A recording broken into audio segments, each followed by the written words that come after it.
ये इन्होंने खुद भी कहा। देखिए, ये कहीं ना कहीं एनडीए की सरकार पर एक बड़ा आरोप है कि एक उपराज्यपाल की हैसियत से उन्हें इतनी बड़ी राशि की पेशकश की गई। अब सवाल है, सीबीआई का जो ट्रैक रिकॉर्ड है, उनके अनसुलझे मामलों की एक लंबी फहरिस्त है और सीबीआई ज़्यादातर अपने जिस कार्य को अंजाम देने में उन्हें महारत हासिल है, वो है एनडीए सरकार के खिलाफ बोलने वाले राजनेताओं और वैसे लोग जो कहीं ना कहीं केंद्र सरकार के लिए परेशानियां खड़ी कर सकते हैं, उन्हें कैसे प्रताड़ित किया जाए। और कहीं इन आरोपों के आधार पर निष्कर्ष कुछ नहीं निकले और श्री मलिक के खिलाफ, सतपाल मलिक के खिलाफ ही कोई मामला सीबीआई बनाने की कोशिश करे, ऐसा अगर होता है तो ये बेहद दुर्भाग्यपूर्ण होगा। इसे एक तार्किक परिणति पर पहुंचाना और जिनके खिलाफ ये सतपाल मलिक ने आरोप लगाए हैं, उन्हें कड़ा से कड़ा दंड मिल सके, इसे सीबीआई को सुनिश्चित करना चाहिए। फिल्म आदि पुरुष को लेकर के घमासान मचा हुआ है। इस बीच हिंदू अखिल भारतीय संत समिति ने सनातन सेंसर बोर्ड बनाने की मांग की। ये पूरी तरह से फिजूल की मांग है। इस देश की जो परंपराएं हैं और जो हिंदुस्तान का स्वर्णिम इतिहास है, जो हमारी गंगा जमनी तहजीब है, अगर इसे ध्यान में हम रखते हैं तो अभिव्यक्ति की स्वतंत्रता को सुनिश्चित करने में भारत विश्व के ज़्यादातर देशों से काफ़ी आगे रहा है।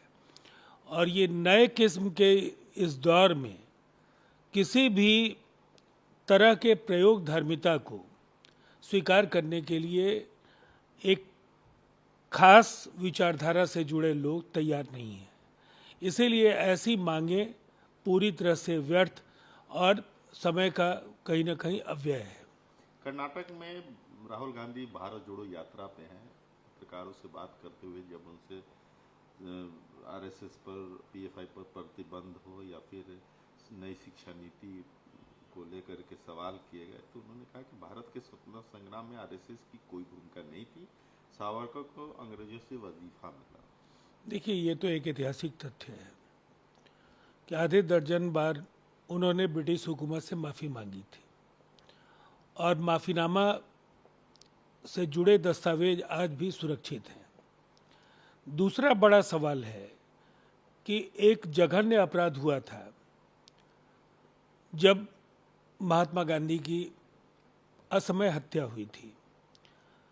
संदेह का लाभ या सबूतों के अभाव में कोर्ट ने सावरकर को बरी कर दिया था, लेकिन कपूर कमीशन ने कई ऐसे प्रश्न खड़े किए थे जिससे सावरकर की भूमिका पर बड़े सवाल खड़े होते हैं।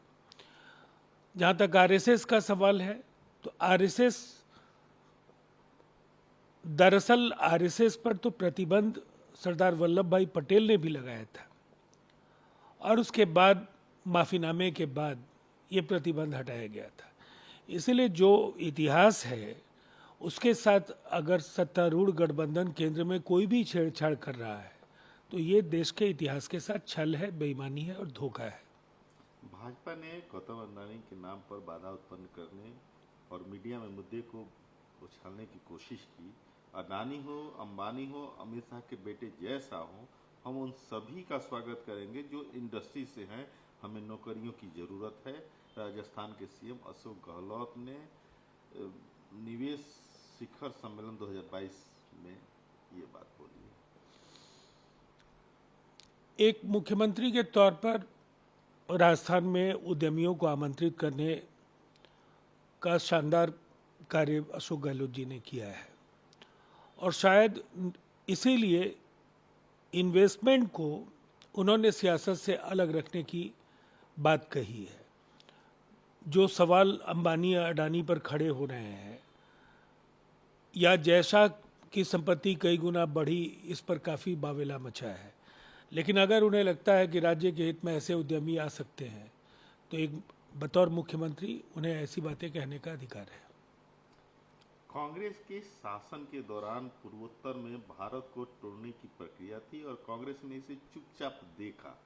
जो लोग भारत जोड़ो करना चाहते हैं उनके लिए पूर्वोत्तर में शांति एक उदाहरण है कि कैसे देश को एक भी भाषण दिए बिना ही एकजुट किया जा सकता है। अमित शाह ने असम में अमित शाह जी ये बताना अक्सर भूल जाते हैं, या तो उनका इतिहास का ज्ञान केवल मोदी सरकार के 8 वर्षों का ही है, वहीं तक उनका जो अध्ययन है वो सीमित है।